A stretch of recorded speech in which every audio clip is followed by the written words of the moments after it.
Hello everyone. So I wanted to do a video talking about what's going on in Syria right now. So Trump is withdrawing certain troops from Syria.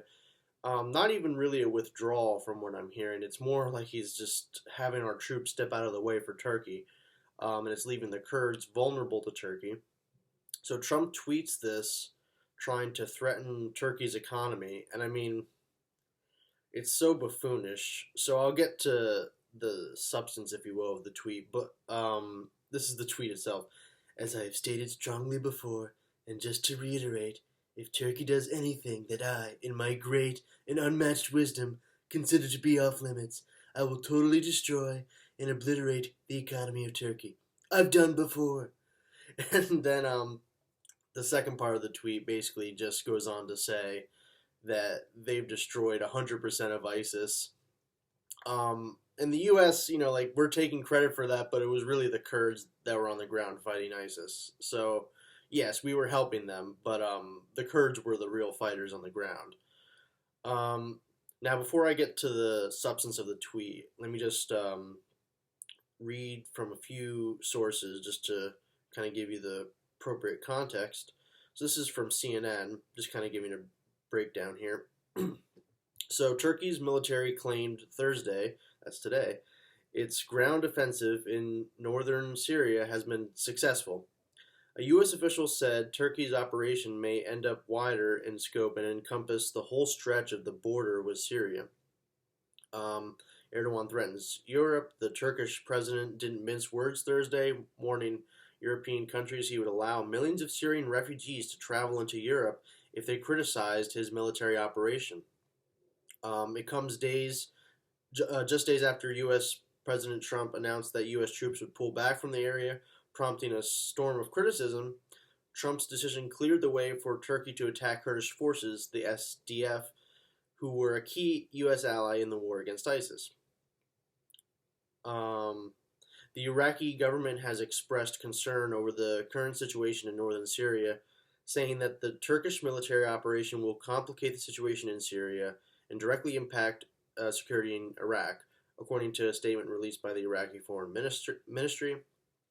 Iraq also warned that a large number of militants and displaced people could enter Iraq from Syria following the Turkish military operation there. And then let's go to the Jacobin real quick. So in late September, Turkish President, I'm going to butcher this, Recep Tayyip Erdogan told the United Nations General Assembly, our intention is to establish a peace corridor with a depth of 30 kilometers and a length of 480 kilometers in Syria so that the international community can settle 2 million Syrians here. On Monday, with Donald Trump's announcement that the United States may withdraw troops from the northern Syria border, Erdogan proposed a peaceful corridor. That came closer to reality. Despite Erdogan's seemingly humanitarian words, Turkey's desire to occupy northern Syria is driven by motivations both cynical and malevolent. A peace corridor would be a convenient place to dump Syrian refugees whose presence in Turkey is increasingly seen as a political liability. And it would provide Ankara with an opportunity not just to end Kurdish rule in northern Syria, also known as Rojava, but to destroy its radical democratic dreams. So since the outbreak of the Syrian civil war, some 3 to 4 million Syrians have sought sanctuary in Turkey. In 2016, Erdogan signed a multi-billion-dollar agreement with the European Union, I can't talk today, to settle refugees in the country rather than flow into Europe. But as the stream of people fleeing the fighting has continued, anti-refugee sentiment in Turkey has grown, and Turkish authorities are increasingly looking for ways to remove Syrians from the country. While the leftist Kurdish People's Democratic Party is resolutely pluralist, pushing a progressive social and economic agenda, many of Erdogan's other opponents are secular nationalists who have little sympathy for those fleeing the Assad government. That's interesting. So I was kind of, you could probably notice that was a little bit repetitious, but it was kind of reframing things in a different way, kind of saying the same thing, but just in a different way. So let's go back to the tweet real quick.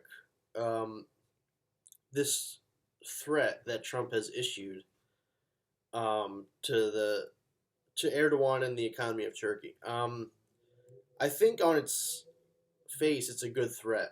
To be honest, I mean, some people might find that controversial, but I believe in going after people for human rights abuses, and it's our world is interconnected. We're giving aid to a lot of different countries, to Israel, to Turkey. So of course, if a country is killing people, as what we're probably going to be seeing with this, um, then I think the U.S. should stand up, at least not show your support for these people that are committing human rights abuses.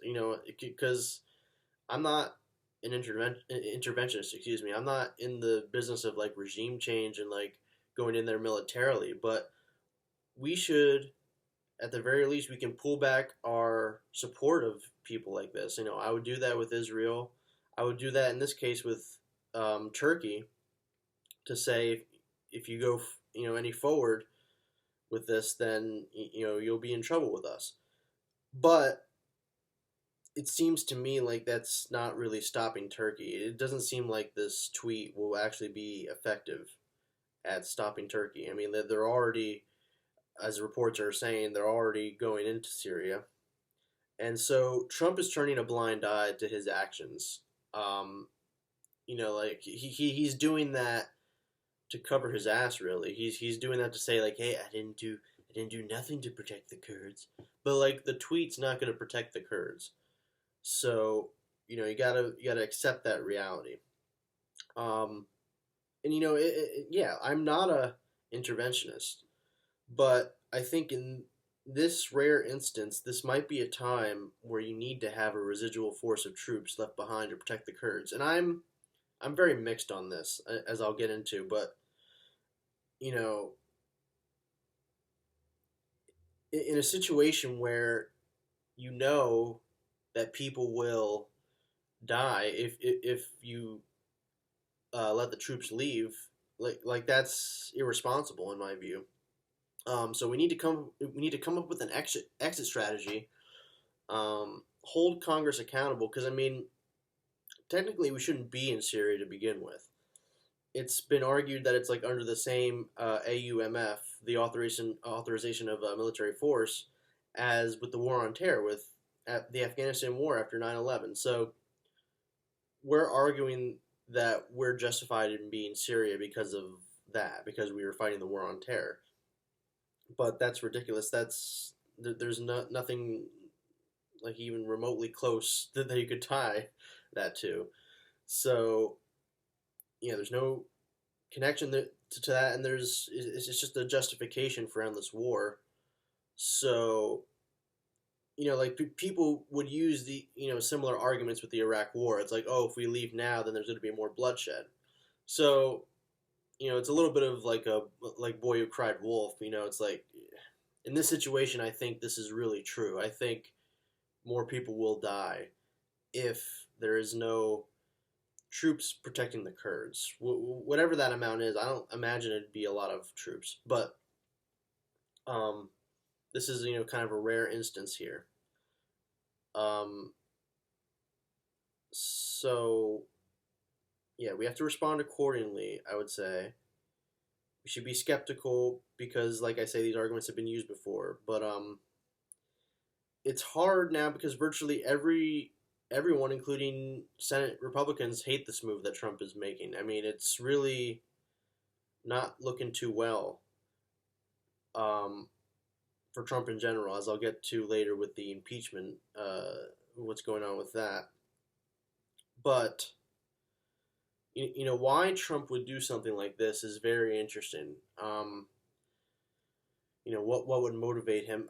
And people have speculated that maybe there were business interests in Turkey for Trump. I don't know the details of that, but one thing for sure is Turkey is technically a NATO ally, So perhaps in that sense, keeping up appearances, but basically everyone is against Trump in this instance. Um, so so a big problem is that these ISIS fighters are being held as prisoners by the Kurds, if I'm not mistaken. Um, and so there's a lot of talk about how when Turkey's going to go in there, that the ISIS fighters will be somehow freed.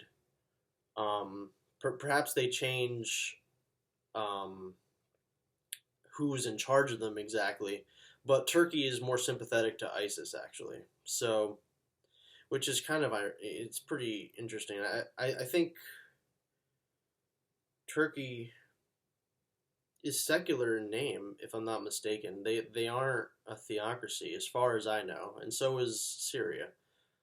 Um, but yeah, that's been well documented how they definitely have a sympathy towards ISIS, and there's probably been actual material support for that. So it's very tricky what's going on, and I would say yeah, like we should be protecting the Kurds. We should punish Turkey in whatever way we can if they do attack, and it's again we shouldn't turn a blind eye. We shouldn't have like this wishful thinking mentality. It's like, oh, it's all going to work out, because that's if you turn that blind eye, then they're going to go in there, and it looks like they already are going in there. And at the same time, yeah, like we're betraying the Kurds because we knew we needed the Kurds to fight ISIS. Um, but the problem that we're having, in terms of the international diplomacy, I guess, and keeping up appearances, if you will, is that the Kurds and the YPG, I believe it's called, the militia that's fighting ISIS, they're nationalists, so they want to see a Kurdistan. They want to see, an autonomous region there. It's been semi-autonomous in that area, so they want to see actual statehood. And the U.S., not that I know of in any official capacity, has been for that, any one person or whatnot. So, it would be unprecedented basically for Trump or anyone in America to be like, yeah, we're for a Kurdistan. But that's what I believe personally. I believe that people should have the right to form their own country, especially in a situation like this where they've been semi-autonomous. You could look at a situation like Kashmir too. But yeah, so since we refused to do that, we basically just kind of dumped the Kurds. Like, we don't need you anymore. And so that affects our ability to be allies with other people. They're going to be like, hey, well, you treated the Kurds this way, so how can I trust that the U.S. is a good ally? So this has a lot of different impacts that people have to think about. And I'm as anti-war as anyone, but we have to take into account that there's consequences. What am I saying? Actions have consequences. Yes. So I think enough on that. Let's go to Democrats and the impeachment. And not much to really say on this. I just kind of want to give an update. But they're zeroing in on this Biden Ukraine narrative and having really difficult times defending this, because I've seen videos now of Kamala Harris being like, leave Joe Biden alone. And Biden was saying, like, nothing suspicious happened. You got to focus on this one guy. He's talking about Trump. And the media, to their credit, I guess, like they keep asking questions about Biden and Ukraine and his son. And for those who don't know, Hunter Biden was working for a Ukrainian energy company, job he has no qualifications for, and he's getting paid vast sums of money. So like that seems like a pretty clear example of Joe Biden using his status as an elected official, to um, to materially benefit his son. And so when Biden says like we're focusing on Trump, I think this is exactly the wrong strategy because we have to make it about the corruption itself, the problems in the system, and the Democrats are not willing to have that kind of broad critique. They want to, keep this so narrow and focus on the idea of Trump like soliciting a foreign leader to interfere in the election. And let me give a quick take on that, to be honest, because like it's not that I don't understand that Trump probably broke the law with that. He's president now. People talk about like what Clinton did with Ukraine in 2016, and to the extent that Trump and Russia coordinated during the campaign, like neither of those people were president now. So, as far as I understand, there is a bit of a difference when you're an actual head of state and you're in power and you're doing these kind of actions. So my take would basically be like Trump doesn't have to focus on Biden. He's doing that out of fear, I guess, because he assumes he's still a formidable candidate. Um, Basically, my point is I don't think this has much of an effect over anything because I don't think Biden is that crucial of a player here. Um, and maybe that's a bit hypocritical. It's not based on a particular um, principle that I'm basing it on. And like, yeah, if it was Bernie, I'd probably care more. Um, but basically, what it comes down to is you either have to care about foreign interference or not, because everyone kind of does that. As I've said, Hillary did it during the 2016 campaign.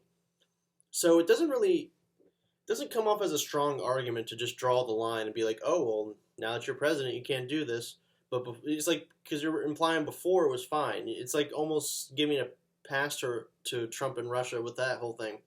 And as I've said going into that, like I've been very skeptical of the narratives that have been portrayed, but that's not to say that I would go, easy on that issue. I would just say you have to go about attacking it in the right way and um, paint the story in the right ways because it's, as was happening at the time, it was basically like Trump is this puppet dictator for Putin, and I thought that was, a bridge too far in terms of painting that narrative. It didn't tell an accurate story of what was going on. So you could point to shady things going on with Russia, but they were trying, flying flying too close to the sun. I'm not talking well today at all. So the thing is, look, they're focusing on this one issue with impeachment, and they're not looking strong defending it, and the Republicans aren't looking strong either. They don't want to be defending Trump, and it's like I really finally get it now. To be honest, like I was trying to kind of find out what the difference is between like what Clinton did in Ukraine during the 2016 election and what's going on now. And like I said, like, Trump is the head of state now. You could point that out as a difference. But the main point I would think actually is that Trump is so forthright in the way he comes out with these things. Like, you've got to be a little bit more veiled. And that's, it's, like Clinton was not bragging about this. It was kept under wraps. I don't even think we found out about that thing, like Clinton going to Ukraine until like 2017. So, it's the brazenness that is making Republicans head spin trying to defend this because it just kind of flaunts its flaunts in the face of normalcy. So the actions themselves, actually doing that for Trump, yeah, it's illegal, I think. But basically, I would just say, like, I don't think it's, like, that huge a deal, in a sense. Um, perhaps I would be totally hypocritical in that assessment. And, if he was going after Bernie, trying to investigate Bernie, I would be more up in arms about that. Um, But at the end of the day, uh, he's going after Biden, and I don't think that has much of an effect over anything. So we can at least be thankful for that. At least be thankful that I think this interference, to the uh, extent that there is any, I don't think that this is having that huge an effect. And so, like I say, like you either have to care about interference or not, in my view, because you could talk about the legality of it, but being able to argue is a much different matter. Trying to argue your case to the public, and so I don't think it comes off strong where it's like, oh, we could do this now, but not when I'm president. It just doesn't really make much sense to me. Um, and so I'll just leave with this final thing. Like, yeah, we shouldn't be narrowing impeachment to this one issue. I mean, this is to even have to suggest this to the Democrats is kind of ridiculous, because it just goes to show that they have no idea how to fight, because they're choosing this one issue to focus on, probably the dumbest thing I've ever seen, and they're not talking about all the multiple things you could get Trump on. You could get on Trump for corruption with the emoluments clause, like I said before with him in Saudi Arabia. You could go after his human rights abuses at the border, because it has nothing to do with whether you're a citizen or not. It has to do with the government having the power to carry those horrible actions out. You could talk about a number of different things, like I said in the last video, he killed an 8-year-old girl in his first raid he authorized. So they're passing up so much opportunity. And on top of that, I think that disconnect to the American people is very important, because they see this and they're like, wow, you're going after him for this, for Biden? People have been around this now for, like 3 years. So they're seeing all the horrible things that have been going on, and nothing was done. So I just got to say, watch out to the Democrats. I mean,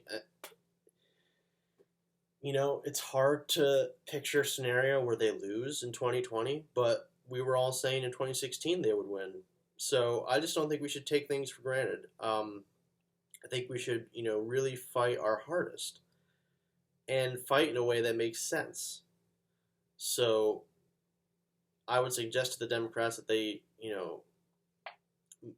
much more broad scope to the impeachment, because ultimately Trump is not gonna be removed from office. I think there's no way he's gonna get removed from office in the Senate. You have to impeach in the House, and then they decide what to do in the Senate, and they're gonna quit just like they did with Bill Clinton.